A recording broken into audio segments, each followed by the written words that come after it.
My wife lost her memory 3 years ago. Last Tuesday, I took her to see a neurologist in Asheville. When my daughter stepped out to take a call, the doctor's hands trembled as he leaned forward and whispered urgently, "You need to get your wife away from your daughter immediately." Before he could explain why, my daughter returned, clutching her designer purse with white knuckles and that same concerned smile she'd worn for months. I'd truly appreciate if you hit subscribe and tell me in the comments where you're joining me from and what time it is there right now. That doctor's trembling warning would change our lives forever, but let me start from the beginning of this nightmare. I'm Landon Pierce, 65, a retired civil engineer. My wife, Donna, is 62, a former elementary school teacher who used to light up every room. These days, she barely remembers my name some mornings. The decline started gradually. Forgotten glasses repeated stories. I told myself it was normal aging. But then came the morning she couldn't remember her famous apple pie recipe perfected over 30 years. That's when I knew something was wrong. Natasha insisted we see specialists. She drove up from Charlotte every weekend, her heels clicking across our hardwood floors, expensive perfume filling rooms that usually smelled of coffee and Donna's lavender soap. She'd become Donna's primary caregiver by default. As a consulting engineer, I traveled frequently for projects. When Donna worsened, Natasha stepped in seamlessly. But there was something in her eyes I couldn't place. A calculating look when she thought no one was watching. She'd photograph our antique furniture, ask about property deeds, wonder aloud about updating our will. "Dad, you and Mom are getting older," she'd say. "We need to be practical."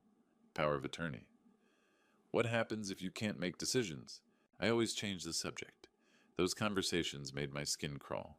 Dr. Grant was younger than expected, maybe 50, with wire-rimmed glasses and nervous hands.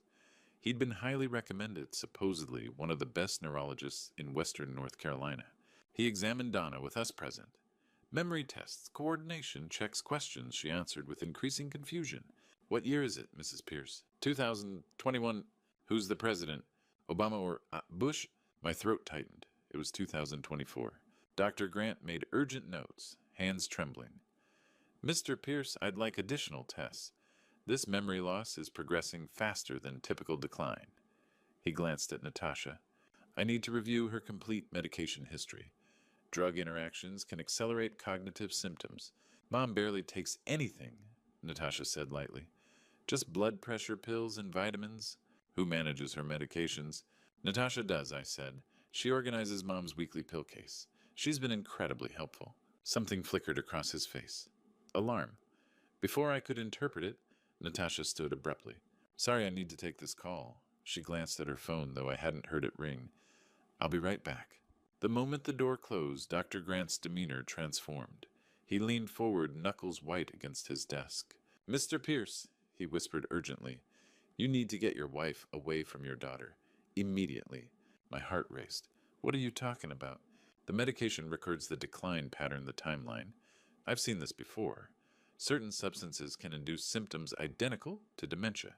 They cause genuine memory loss, but effects can be reversible if caught early." The room tilted. "What are you saying?" "Your wife might not have dementia at all. She might be." The door opened. Natasha stood there, clutching her purse eyes, moving between us with sharp assessment. "Sorry that took so long," she said smoothly. "Is everything all right, doctor?" The drive home felt longer than usual.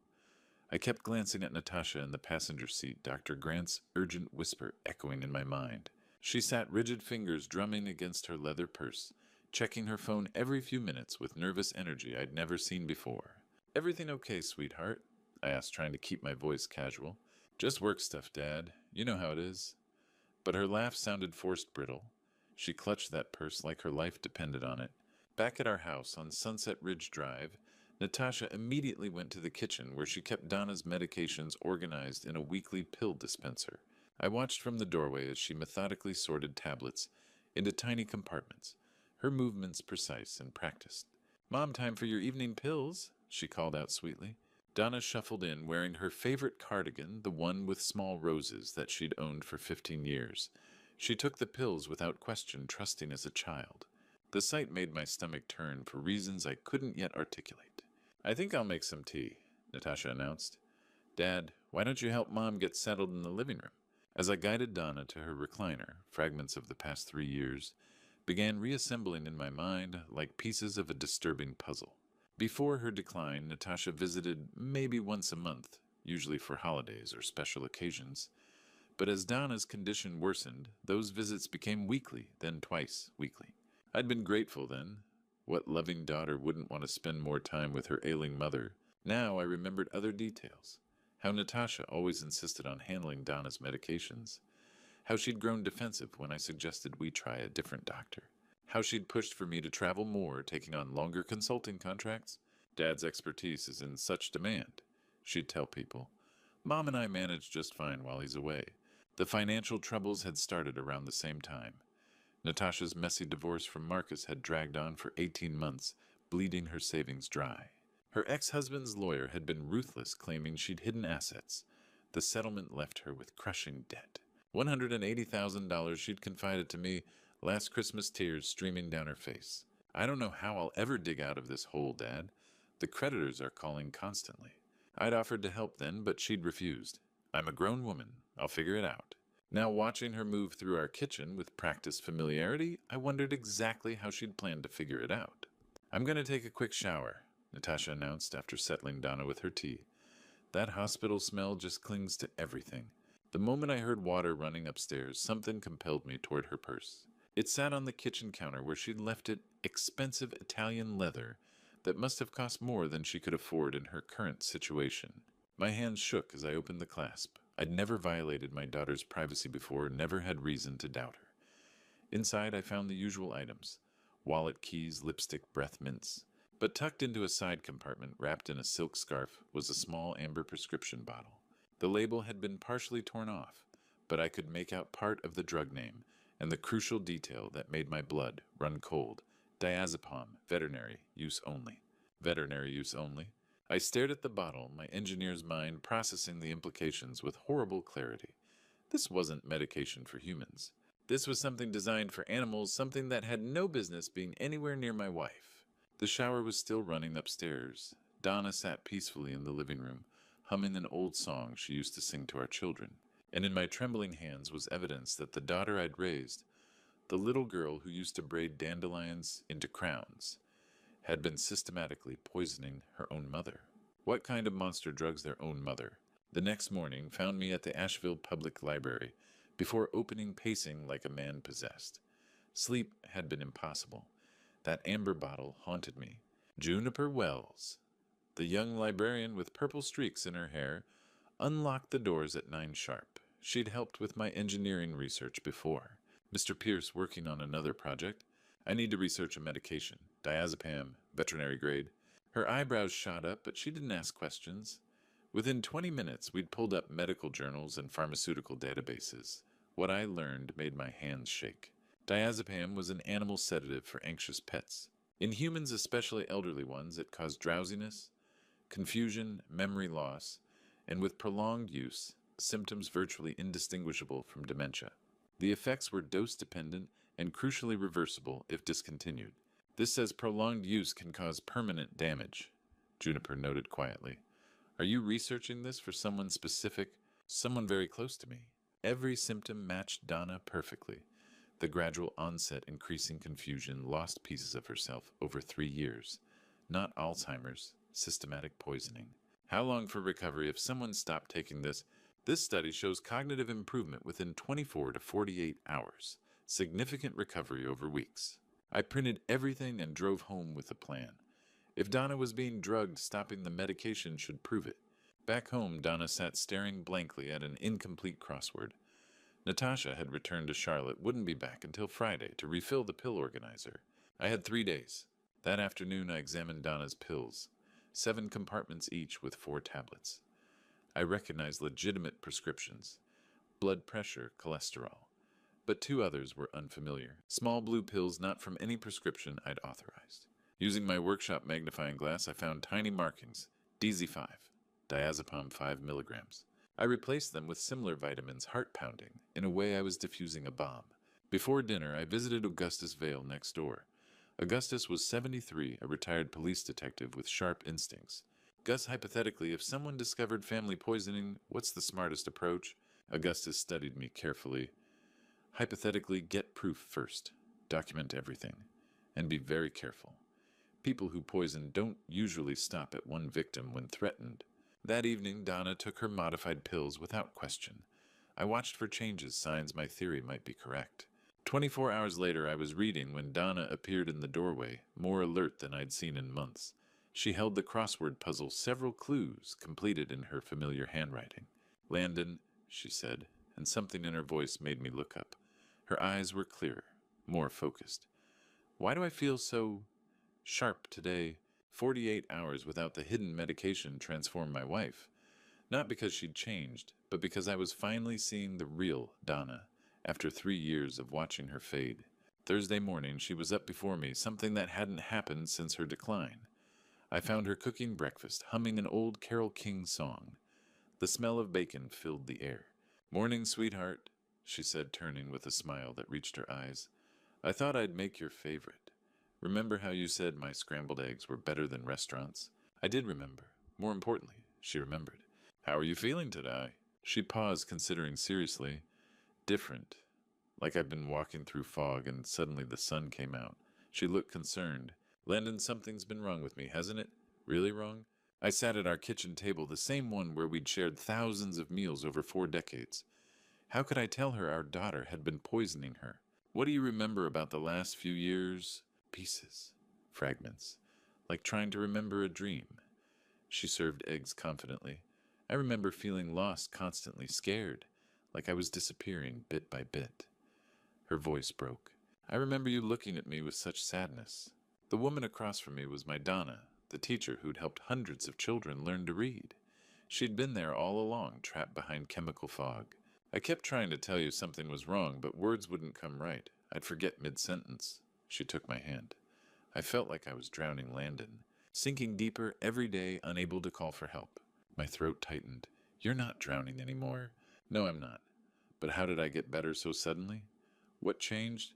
A car pulled into our driveway. Natasha's silver BMW. "She wasn't supposed to be here until Friday." "That's strange," Donna said. "Natasha's early." I watched our daughter get out, moving with purpose. She had her key, would let herself in as always. In seconds, she'd see Donna alert and coherent. Donna listened carefully. I said urgently, "I need you to act like you've been acting for 3 years. Confused, forgetful. Can you do that?" Why would I?" The front door opened. Heels clicked across hardwood. "Mom, Dad, I brought lunch from that deli you like." Donna looked at me with wide, frightened eyes. She understood something was terribly wrong. Natasha appeared in the doorway, taking in the scene. The cooked breakfast. Donna sitting upright and alert. The intelligent awareness that had been absent for years. "Dad," Natasha said slowly, voice carefully controlled. "Mom seems so different today." I could see the wheels turning in Natasha's mind as she processed what she was seeing. Her mother alert and coherent for the first time in years, sitting at a breakfast table with evidence of independent cooking scattered around them. "You look wonderful, Mom," Natasha said carefully, setting down a paper bag from Miller's Deli.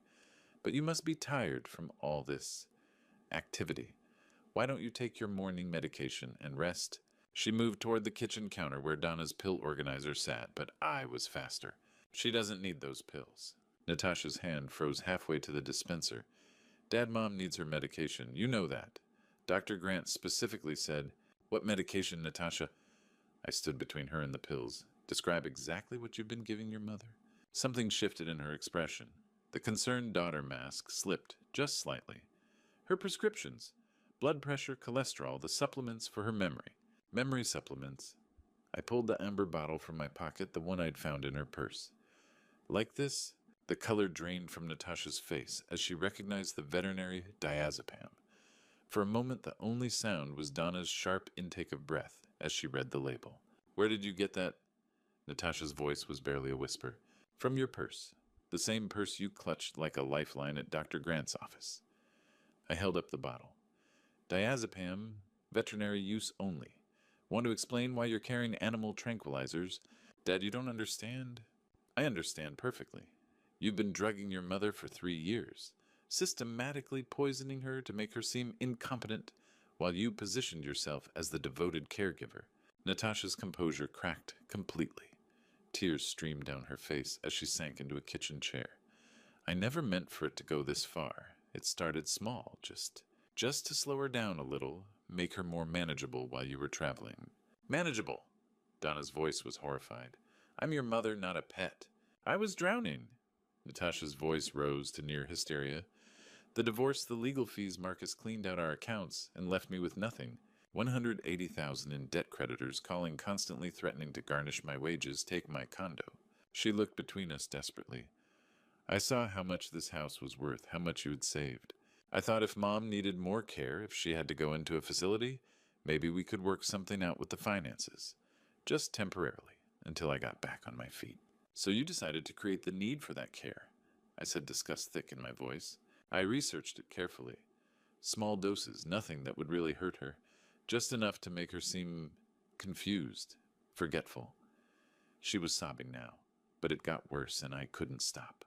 Every time I tried to reduce the dose, you'd notice she was better and I'd panic. You destroyed 3 years of her life, 3 years of our marriage. I never meant to hurt her this much. I love Mom. I love both of you. No, you don't. My voice was ice. You love our money. You love what we could give you. Natasha wiped her eyes, and I saw calculation return to her expression. Dad, look at yourself. You're paranoid, making wild accusations. Maybe the stress of caring for Mom has affected your judgment, too. Maybe you both need professional help. She reached into her briefcase and pulled out a folder of legal documents. I've already spoken with attorneys about guardianship options for both of you. The courts take elder abuse very seriously, especially when family members make unfounded accusations against their caregivers.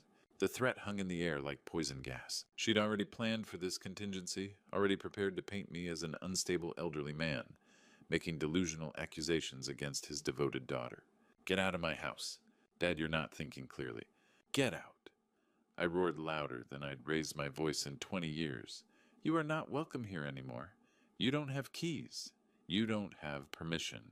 And if you set foot on this property again without explicit consent, I'll have you arrested for trespassing.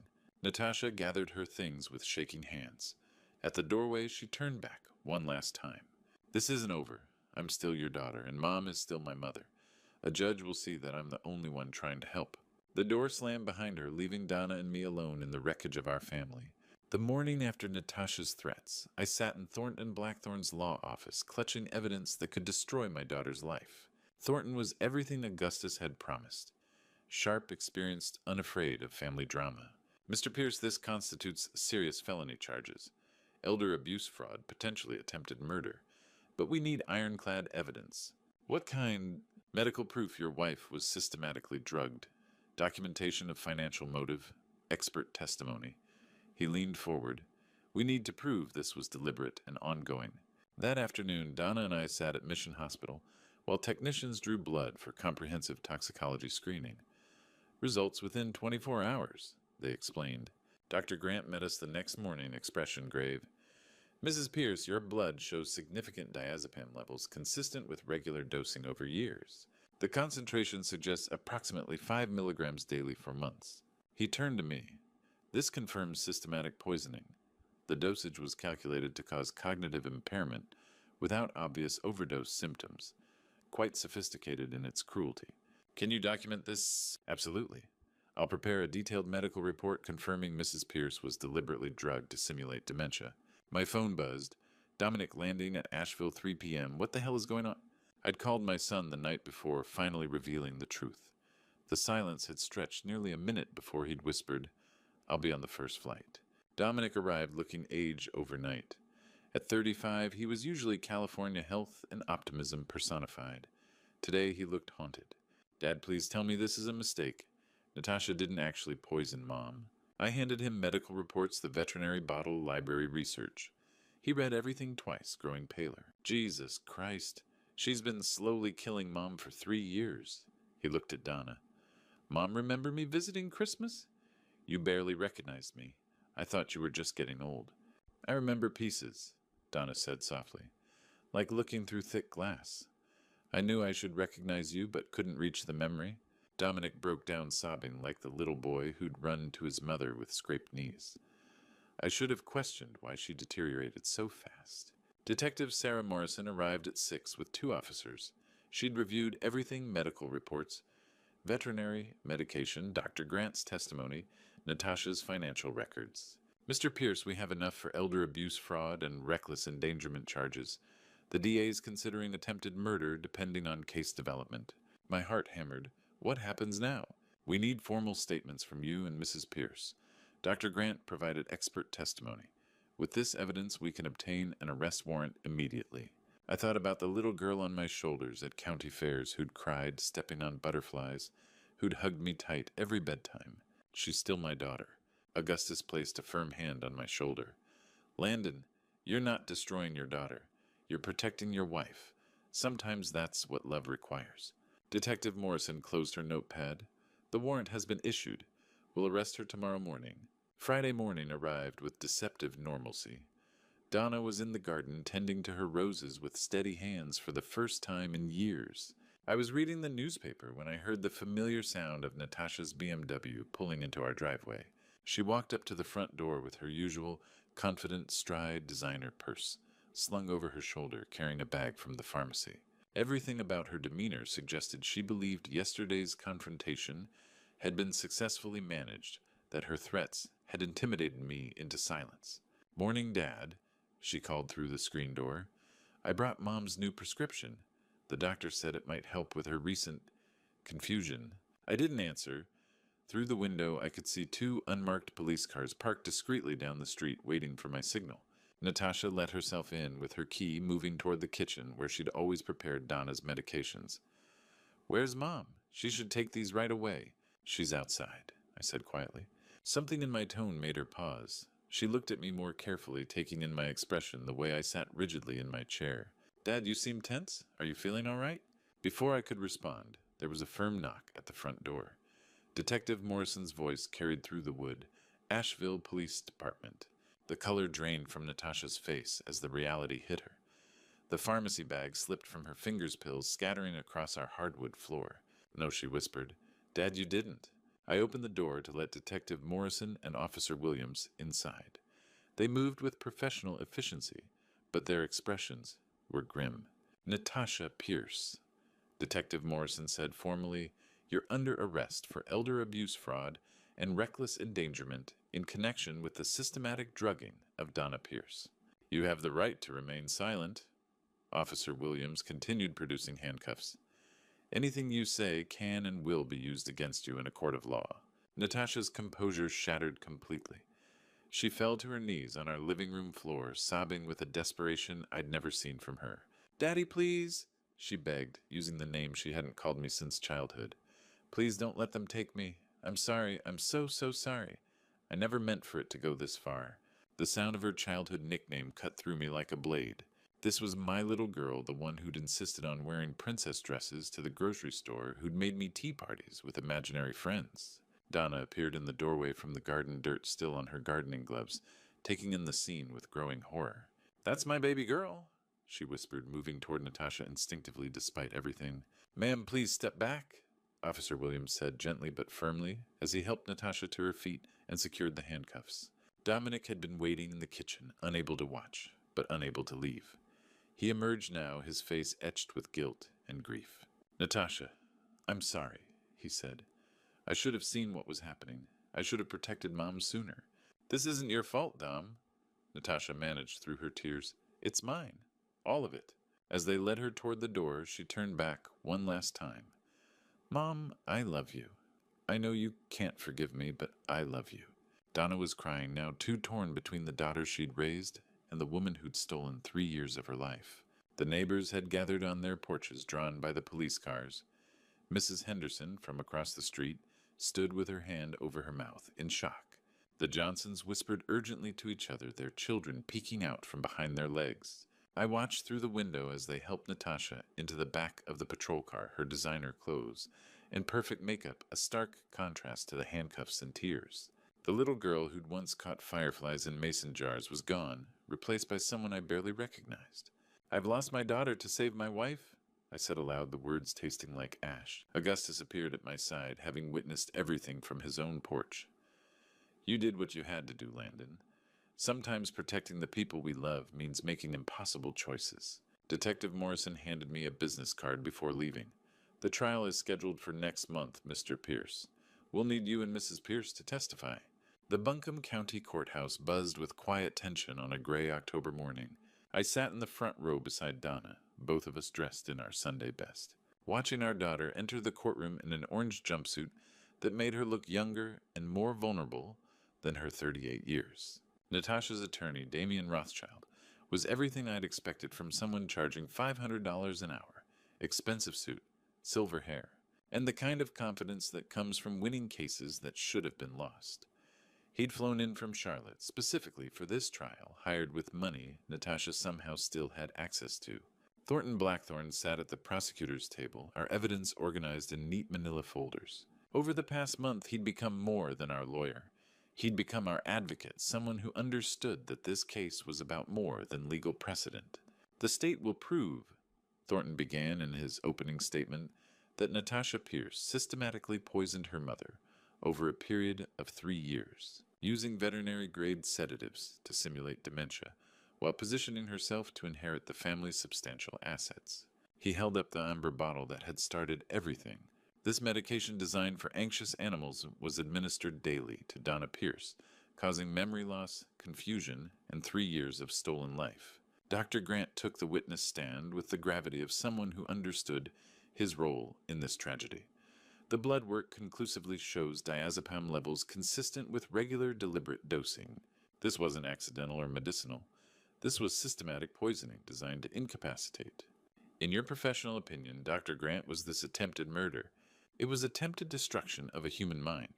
Whether the defendant intended death or just control the result was the same, the deliberate erasure of Donna Pierce's cognitive abilities. Damien Rothschild's cross-examination was aggressive but futile.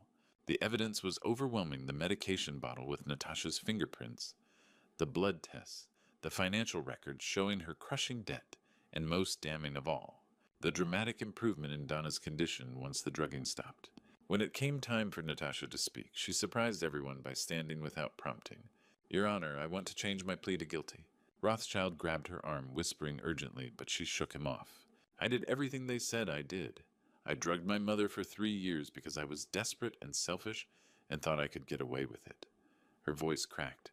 "I told myself I was just making her more manageable, but I knew what I was really doing. I was stealing her mind to save my financial situation."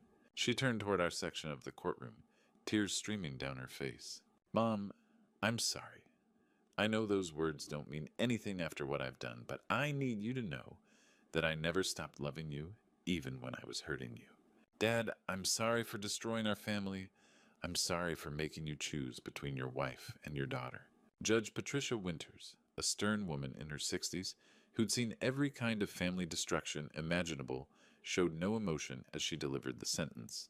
"Natasha Pierce, you have committed one of the most heinous betrayals of trust I've encountered in 20 years on this bench. You systematically poisoned your own mother, stole 3 years of her life, and nearly destroyed her marriage and mental health for financial gain."